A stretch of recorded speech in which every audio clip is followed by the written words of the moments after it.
It's the ultimate secret desire of most YouTubers that one day, if we work hard enough and make something that's ultimately good enough for mainstream audiences, we'll be able to stop being YouTubers. And it is this mindset which has inspired creator after creator to take time away from their lucrative careers to instead focus on a completely alien and all-around less profitable art form: filmmaking.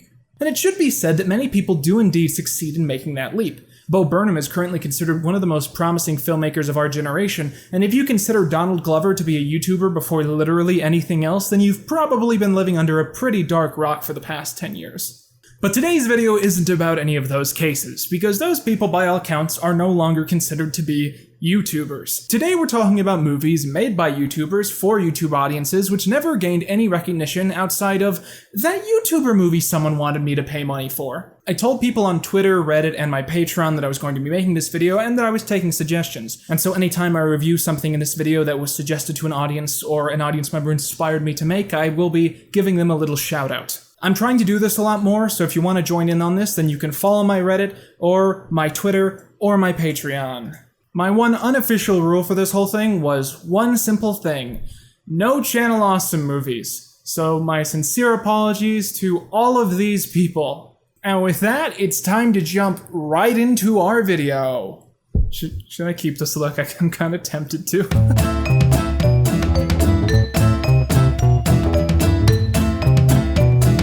If you haven't already guessed, this video is sponsored by Dollar Shave Club, a premier service that delivers top-notch self-care products right to your door.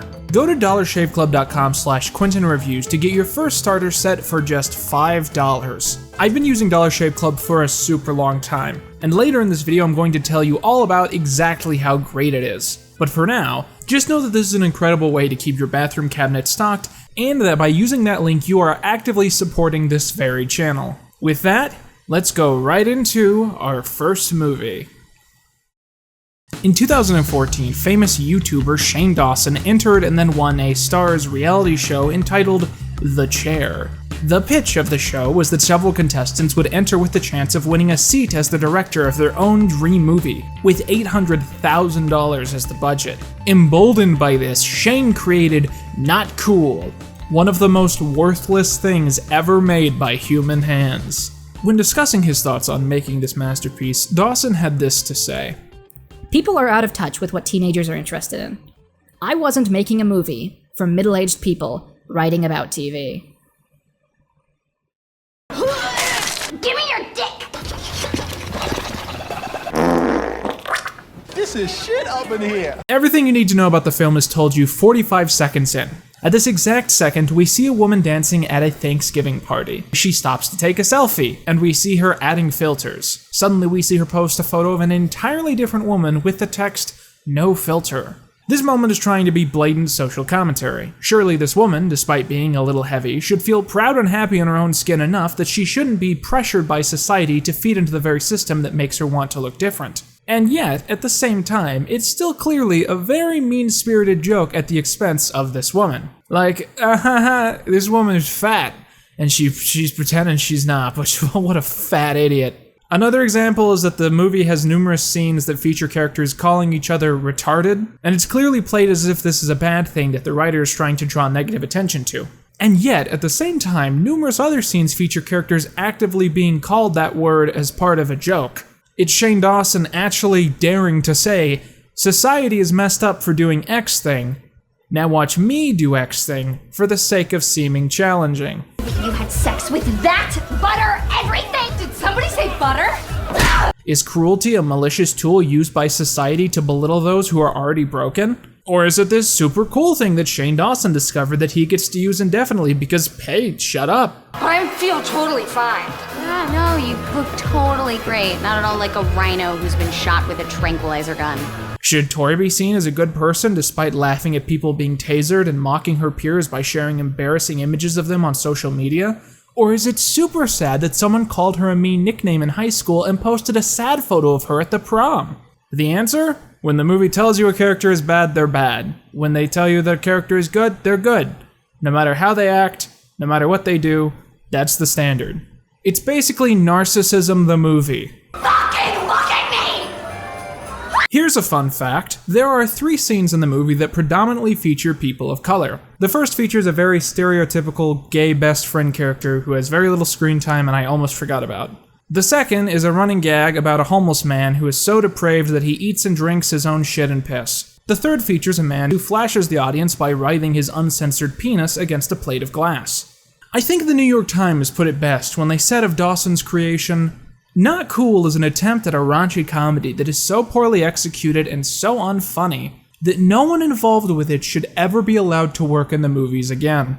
There is one silver lining to the movie, and that's the storyline featuring Drew Monson. Drew's character has spent the last year of his life as a freshman in college, but he returns home to conquest his high school crush, who is a year younger than him and is thus still in high school, which is sort of creepy.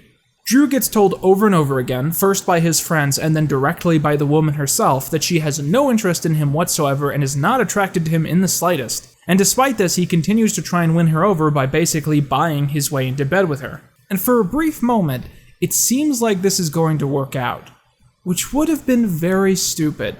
A lot of guys have this idea in their head that if they're nice to a woman, that will end with the woman sleeping with them. And because of this, they only showed basic respect to the opposite gender if sex is on the table. And telling guys that they can overturn a blatant and respectful rejection of attraction just by being nice is kind of super stupid. Instead, the storyline ends with him accepting that being friends with her without anything else is a totally natural thing that he should never have been opposed to in the first place. And I think it's a really big moment for the film that might have had a positive influence on a lot of the people that saw it. Then Shane Dawson gets raped and is played mostly for laughs. Shane's story is that his hypersexual girlfriend breaks up with him because he's becoming a boring loser despite being popular in high school. And after running into a girl he used to bully, they hook up. Then he realizes that he might have feelings, which is a problem because she hates everything and especially him. There's some crap about them going on some sort of list of things to do, and he wants to go on a road trip to do more, but she says that he was supposed to learn to go love college in New York or something. We can go somewhere awesome, like Kentucky. You're allowed to have sex with your dog there. And then 2 people tell them both that they're both being jerks, and then he gets assaulted, but she blames him, and he shows her he cares by shaving his head, which is a big thing because he likes his hair. That's the movie. I mentioned that Not Cool is fascinating to me, and it's not just because it's bad, but also because it's a relic of the past. You see, Shane Dawson is one of the internet personalities who has changed the most over his several years on the internet. It used to be that he would try to be very raunchy and very off-color in order to get attention from the sorts of people that liked that kind of stuff. But over the years, he's changed a lot and has become an entirely different person in terms of what he tries to put into his content. But despite this, he's still most infamous today for saying insane, reactionary stuff in interviews in the past, and then having to come out in the present and clarify that he was just making a mockery of himself. One of the biggest messages in the film is that we need to learn to let the past go and move on into the future. And if you're living with one foot in the past, well, you're missing a fucking foot. So I say, let us move away from the Shane Dawson who said things that weren't true about himself for the sake of being shocking, and let's instead take a step towards the modern Shane Dawson, who says things that aren't true about other people for the sake of sensationalism and minimalizes mental health issues for petty drama documentaries. On to the next movie! In previous videos, I took the time to watch and review the YouTube Red Originals, The Thinning and The Thinning New World Order, 2 films which switch back and forth from being hilariously over the top to boringly boring in a very boring sort of boring way that bores me. In those videos, I had been very critical of the very existence of exclusive content on the Red program, and taking that position seemed like it was paying off pretty well for me. So I decided that for this video, I could follow up by watching and making fun of the other film that the site pushed harder than anything else, Smosh's Ghostmates. Now, when I said that I was going to be making this video, I had a lot of people ask me to review Smosh's other movie, and I had some people who asked me to review both movies, but very few people asked me just for this one, and this surprised me. But now that I've actually gotten the chance to watch it, I think I do understand. Smosh's first movie is a gorgeous, egotistical mess. It has a plot that makes no sense, it's stocked with pointless cameos and numerous embarrassing scenes with no weight, and generally it just reeks of either corporate intervention or overzealous comedians not being sure what makes a good movie. And Ghostmates, Smosh's second movie, is pretty okay. Yeah, I don't actually hate this one, and in a way that's sort of frustrating. because life would be so easy for me right now if this movie was just unbearably bad. And it has scenes which are just as terrible as you'd expect, moments which mimic pretty strongly Smosh's least proud or noteworthy sketches, and those moments also happen to be all the ones that they put in the trailer. But there's also a lot of subdued moments of comedy that I actually sort of really liked. Now the plot of the movie sounds pretty silly out loud, so I feel like we can all kick back for a moment and just make fun of that. Ian's character is getting ready to propose to his girlfriend of several years, but when he does it, it turns out that he's not asking her to marry him, but to move in with him. Eventually. And she gets angry and storms out. And as she does, he gets his tie stuck in the door, accidentally turns porn on, and his pants fall down, leading everyone to presume that he died of autoerotic asphyxiation gone wrong. So he chokes himself while he chokes himself. I know you're not sold, but I promise you, the rest of the plot will also not sell you on the movie. Anthony's character moves in since the house becomes so cheap and soon discovers that his roommate is a ghost. Ian presumes that the afterlife is just ghosts wandering around forever, but after T-Pain dies, he sees a brief vision of heaven and realizes that in order to ascend into the afterlife, he must finish dealing with what was close to his chest when he passed. Heaven is real. I saw it when T-Pain died. But T-Pain's dead? Focus, dude! And so they end up going around to all the people that Ian wronged in his life, starting with a teacher Ian gave a nickname that was so devastating that he lost all self-esteem and the respect of his students. There's a running joke where Anthony's character is supposed to be like a Chapo Trap House poster, and is constantly going on weird rants that Ian just doesn't know how to respond to. Yeah, so he goes around, he's always sad. His whole family is just struggling to eat constantly. They can't pay for anything. Because capitalism, right? Eventually, the two are able to check off every person except for Ian's ex. And Ian's solution for how to deal with her is to convince Anthony to go get his ex to fall for him. Only Anthony sort of creeps Ian's ex out because he's hanging around in her dead boyfriend's house with all of his stuff and is wearing his clothes. And Anthony sort of has a lot more chemistry with this other girl, but Ian keeps pushing it because he's sort of a gigantic asshole and an idiot. And eventually he possesses Anthony, which results in Anthony having a meltdown and crapping his pants. I warned you, the plot would not sell you on the film. The plot does not make you want to see it. As I'm reading all this out, most of you probably can think of about 10 other movies that have done this exact same concept a million times better, and you can also probably guess the ending because it's pretty consistent to that standard. So if on paper it's a really uninteresting film, then why did I like it / have a strong lack of hatred for it? Maybe it's particularly that I grew up on Smosh and have a sort of nostalgic attachment to the chemistry that Ian and Anthony bring to the screen. And they do manage to be pretty funny in the movie. I was surprised how many moments just really made me lose it completely. I sort of don't know if everyone will feel the same way about it or if it's just a mood I had. Ghostmates probably isn't something to write home about, but if you have nothing to do for a couple hours and you already have YouTube Red, I think it's not undeserving of your views.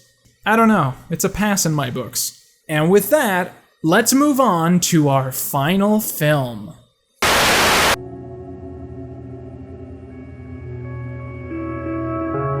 Did I say no Channel Awesome movies? Sorry. It must have slipped my mind. So a little over a year ago, I released the third episode of Fallen Titans, which surrounded the great controversy and fiasco surrounding the former creator network ThatGuyWithTheGlasses.com, known today as Channel Awesome. I'll admit sometime later, I have mixed feelings about that video. It's how a lot of people found me, and I feel I did a pretty good job of covering a lot of it without showing too much blatant bias. But I think that in having to dedicate so much of that video to covering the drama and the downfall of the site, I missed the shot to highlight the small creators who got their start there. I would easily make the case that people like Fails have directly inspired the sort of comedy that I have strived to bring across in this series, and the informative tone of people like Todd in the Shadows is also easily something that I've tried to carry across. I mean, realistically, what is Fallen Titans other than a cheap bootleg knockoff of One Hit Wonderland? Film Brain taught me how bad sequels could be. Brad Jones showed me things that I really wanted to unsee. Obscurus Lupus showed me the wonders of media lost from the stream. And the Blockbuster Buster, he was the underdog. But out of all of these creators, the most unique was almost certainly Louis Lovehog, aka Linkara. Linkara was the showrunner of Atop the Fourth Wall, Where Bad Comics Burn. He usually based his love for franchises on their attention to detail and continuity, with his series The History of Power Rangers almost fetishizing the Easter eggs the show carried from one season to the next. Because of this, it's no real shock that he attempted to create a similar tone with his own show. Atop the Fourth Wall was particularly fun because of the many episodes featuring actual storylines which would tie into the reviews. Think of Filthy Frank's use of characters like Chin Chen and Pink Guy. There was a standalone point to each and every video, but if you were diligent enough, you could also figure out a story that was going on throughout the whole series. Although obviously Joji accomplished this with a much more successful tone that made the idea seem a lot more self-aware. I have very mixed feelings about Atop the Fourth Wall these days. It's very cliché, a little embarrassing, and really bad in an undeniable way. But in another sense, it's a show made by a geek, on absolutely no money, where he managed to make storylines interesting enough to garner a lot of positive attention. And I'm not sure that's something that anyone could do. Lewis didn't have to introduce an evil robot version of himself from another universe being possessed by an evil version of Tom Servo, who he would have fistfights with, which would change the shading of his walls. He didn't need to introduce the idea of him having a giant spaceship or a city-sized robot or a cast of best friends who were all just him putting on different silly voices while still being expected to be taken seriously in most scenes. He really did not need to do these things.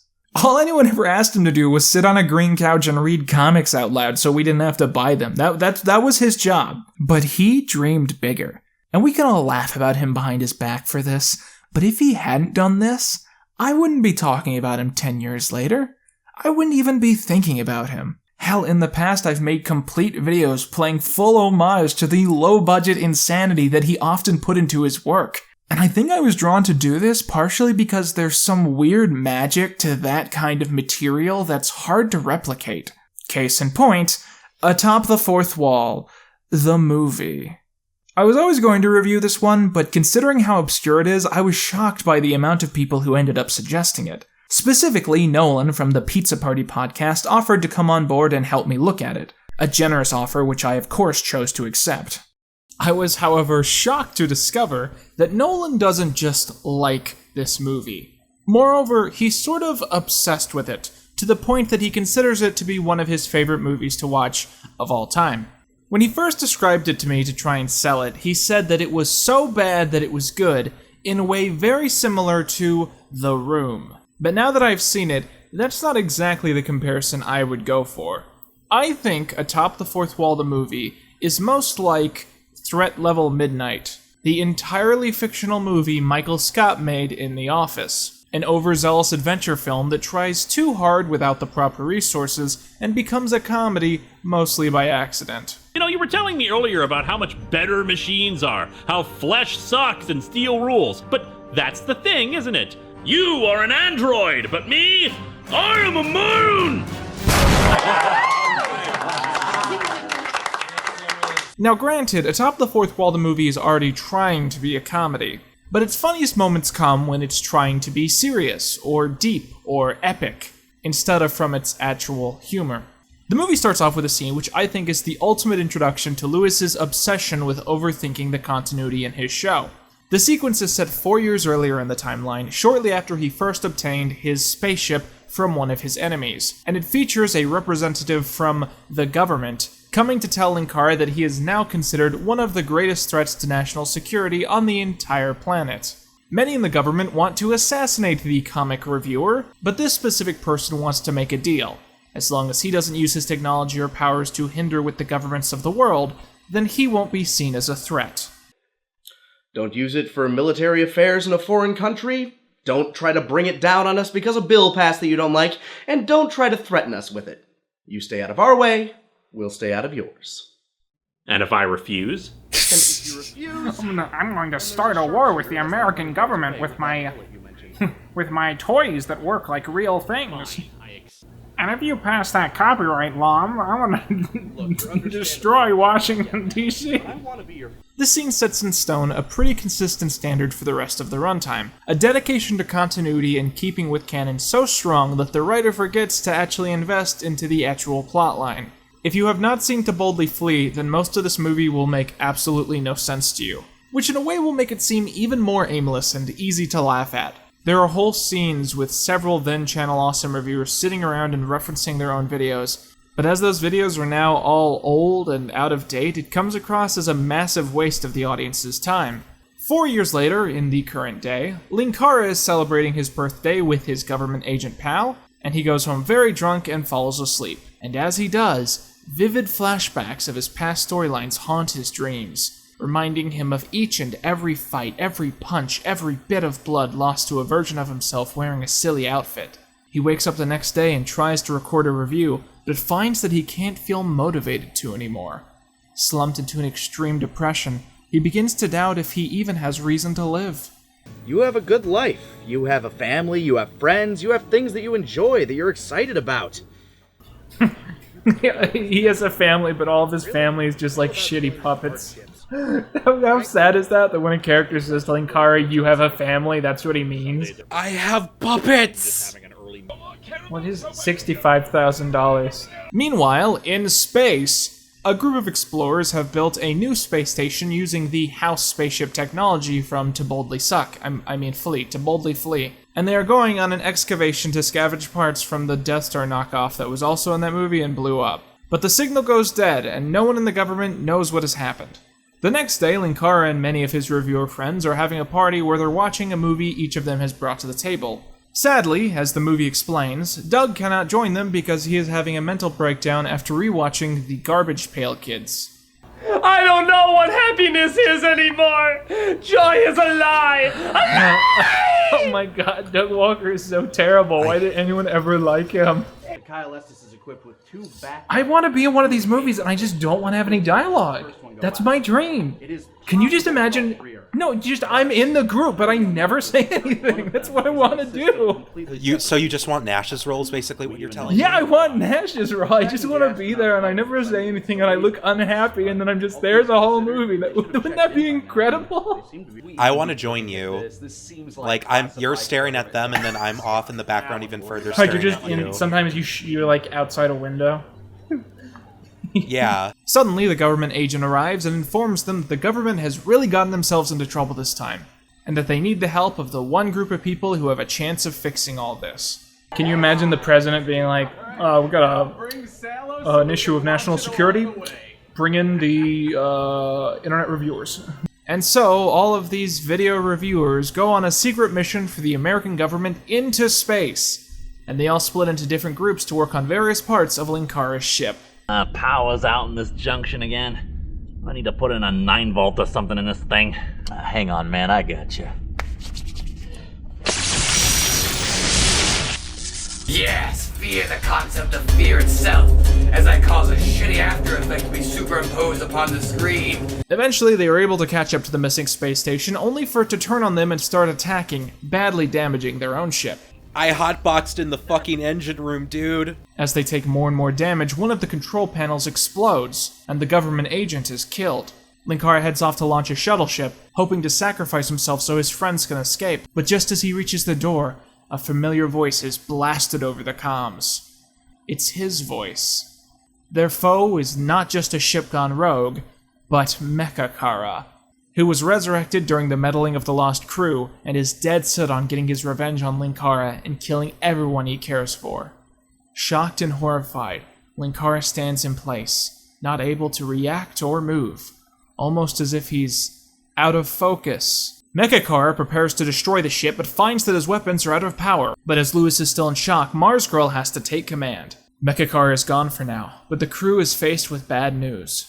With the engines in bad shape following the attack, it will take them 7 months to get back to Earth, and they don't have enough oxygen to make that trip. They elect to stop by Europa, Jupiter's moon and an essential location in To Boldly Flee. There they will restock, fix their engines, and get back to Earth. As they make this trip, the tone of the film makes a sudden and pretty strange transition, as the seriousness of the story begins to bear down on each character one by one. We almost died today. And I'm not okay with that. No one is. Not really, anyway. No one truly wants to die. I think that people just want their pain or their fear or whatever it is to just stop. Do you believe in God?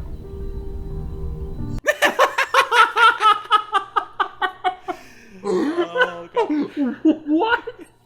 What? Like, unironically? What? Quinton. Why? Do you believe in God? If you haven't figured it out yet, Linkara's character arc is that as a direct result of all the hell that he's seen in all of his different review storylines, he is suffering from PTSD. When the two of them are alone on the bridge, Mars Girl confronts him about his inability to act in the face of danger, screaming that he froze and that she's never seen him do that before. Enraged to be confronted like this, Linkara screams that she has no idea what it's been like going through his life for the past several years. You guys haven't seen anything! I'm the expert here! Oh, so this is an ego thing? You think you're better than us? No, of course I don't! But I know how dangerous it is! You guys don't! You don't know what it is to fight something that truly wants you dead! You guys have never stared into the face of an angry god as it laughs at how small you are, and then you stare right back at it and make it blink! And then you froze!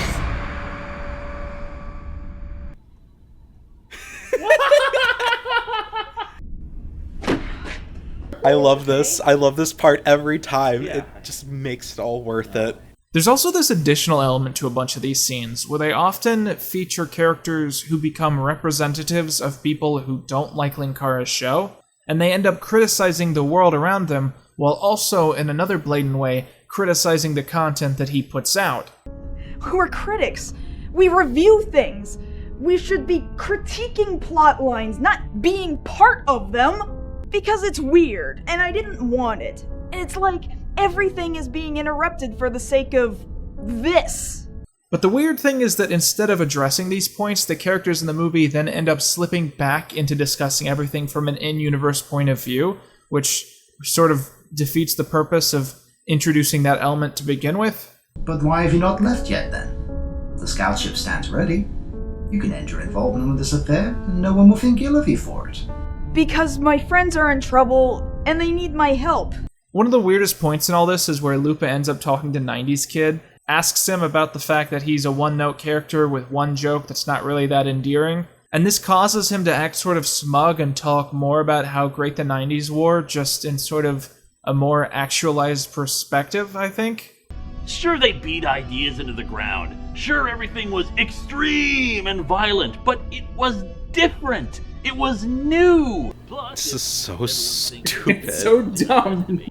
I would like, what if 90s Kid got really woke? He starts talking about all the things that were wrong with the 90s, like, let's talk about the marginalization of the LGBT community. The AIDS epidemic was easily preventable, yet the government did nothing.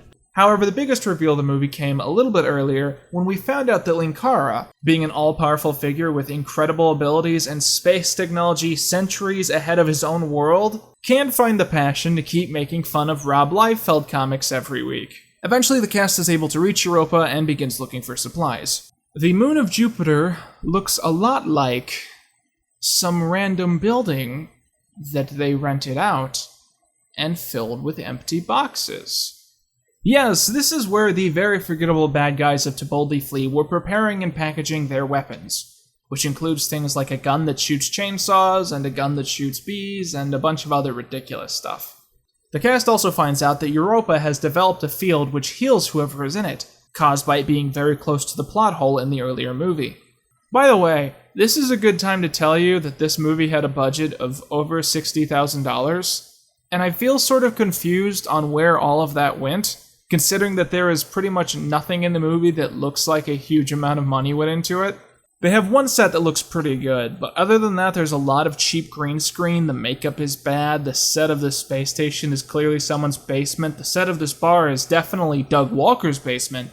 Also, and I realize that this probably isn't an issue of budget, but pretty much every basic rule of filmmaking is broken almost immediately in this. The rule of 180, shattered like a screen door. The rule of thirds, constantly ignored. But somehow what annoys me the most is the numerous shots that look like this, where there's this big space at the edge of the screen that is left for no reason, while the person on the left of the shot isn't even in frame all the way. How could no one have fixed this? It would have taken 2 seconds. As Mechakara reaches the planet, Linkara has the others teleport back to the ship so he can fight him off. Mechakara knocks Link into some boxes and figures out that the planet is healing him, but prepares to teleport him away to kill him somewhere else. Are there any final words before I promptly delete them from my memory? Yeah. Bees. Bees? Now freeze. Back in space, the squad of reviewers are able to blow up the other ship and teleports the crew over to save them. Could they really not have done that the entire time? Alone, Linkar talks to himself and realizes that he loves reviewing comics. And blah blah blah, poor Jack without the music moving on. Mechakara rips the rest of his skin off his head, meaning that we finally get to see what he looks like under the skin. Spoilers, he's just like a skull thing. The crew teleports the dead guy onto the moon, and they all sort of stare at him for a while. Eventually he's fine because of the healing field. Soon, everyone teleports down to the planet, and the crew of reviewers assemble a scene so epic that it rivals and defeats Endgame without even trying. This is exactly like something I would write. In high school. Yes, in high school. This is like recess in the 4th grade. 2 kids playing, and someone's animated effects over it. That's what this is. Yeah, it's make-believe on the playground. Like, I'm pretty sure they didn't even storyboard this, which probably was necessary. Then Linkara has all of his friends band together, literally, as his magic gun is able to absorb powers from their spirits and makes a big charge that fires at Mechakara, misses, and then sort of bends back around and hits him in the back. He just spray painted a goddamn skeleton. It's terrible, man. $60,000. Why is there another layer? Why does he have 2 layers of skull? I am a moon! Oh, fuck. This movie is incredible! I told you it was a masterpiece, Quinton. That was their end?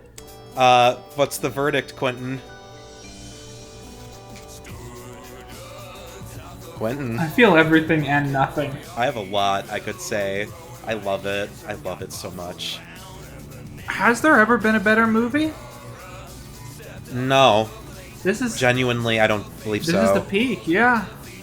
It honestly, like... there's just so much you can, like, glean about Lewis as a person from this movie.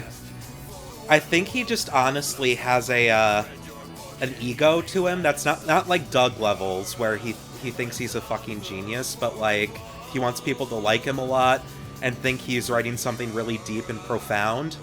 But it feels a lot more genuine, whereas Doug, it feels like he wants people to think he's smart and clever. Lewis wants to make something smart and clever. It's more like he wants to create something meaningful, whereas Doug wants people to think he is meaningful. Yeah. Like, I shit on this movie hard, but, like, I love it, genuinely. I love that even if it was horribly mismanaged to the point where it does not look like it was $60,000 worth, like, he still tried, I think, to an extent, to his knowledge. And that's my hot take on the matter. Hey, Nolan. Yeah? Do you believe in God? Quinton, why did you freeze right there when you were saying that? I've never seen you freeze like that before. You haven't seen what I've seen. What? Have you ever seen a man just in your backyard multiply 5 million times? Nolan, you've never seen that.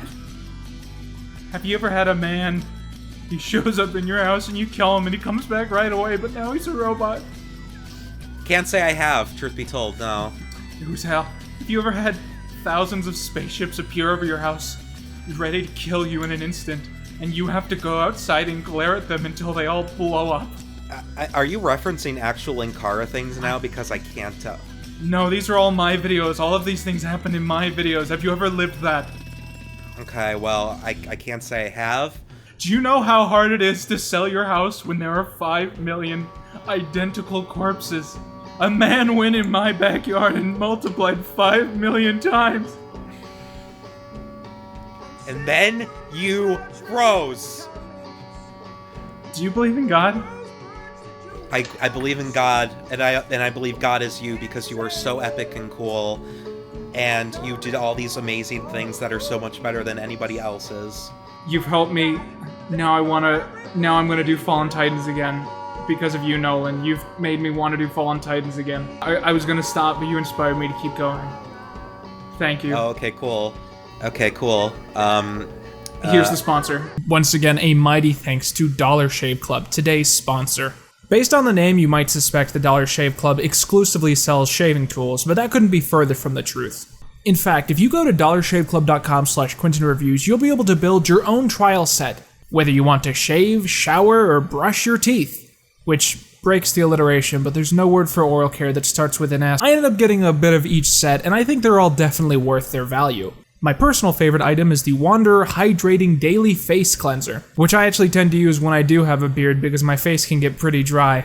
It also has this smell, and throughout the day you'll smell something that's pleasing, and then you'll remember it's your face, and you'll be like, that's good. Also, their toothpaste is good. Dollar Shave Club is a great service, one that I wholeheartedly recommend as a long-standing customer.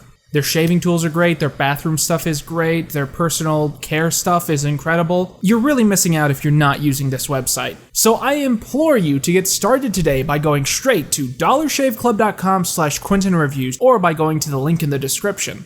With that, I've been Quinton Reviews, and that's all you need.